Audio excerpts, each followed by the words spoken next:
জয় তারা জয় বাম। আজকে যে যন্ত্রটি দিচ্ছি এইটি কিন্তু খুবই অদ্ভুত, খুবই, যারাই শুনবে তারাই মনে করবে এরকম ধরনের কি জিনিস হয়। হ্যাঁ হয়। তান্ত্রিকরা অনেক কিছু পারে। ইট পাথর বৃষ্টি যাকে বলা হয়, কোথাও কিছু নই, দেখা যাচ্ছে তোমার ঘরের উপরে ইট পাথরকে ছুঁড়ে ছুঁড়ে মারছে, অথচ আশেপাশে এলাকা থেকে কেউ করছে না। যারা মনে হয় আকাশ থেকে পড়ছে, তোমার বাড়িতেই শুধু পড়ছে, এরকম ধরনের সিচুয়েশনে কিন্তু অনেকেই হয়তো নেই নেই করে কম বেশি তো নিশ্চয়ই আছে, অনেকেই হয়তো জানে বা এরকম ভুক্তভোগী।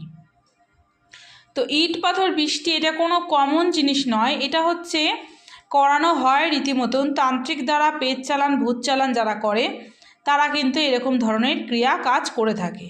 তো সেই ক্ষেত্রে বলবো, যাদেরই এরকম ধরনের অসুবিধা হয়েছে বা এরকম ধরনের কিছু হয়েছে, তো সেই ক্ষেত্রে এই যন্ত্রটি কিন্তু কাজে লাগাতে পারো। কি করবে, একটি ফ্রেশ জলের বোতলের মধ্যে যন্ত্রটি ভূজ্যপত্রের মধ্যে এঁকে ড্র করে বোতলটির মধ্যে রেখে সেই জলটি সব জায়গায় ছেটাবে, দেখবে ধীরে ধীরে কিন্তু এর প্রভাব কমতে থাকবে। এটি করো, নিশ্চয়ই উপকার পাবে। জয় মা তারা।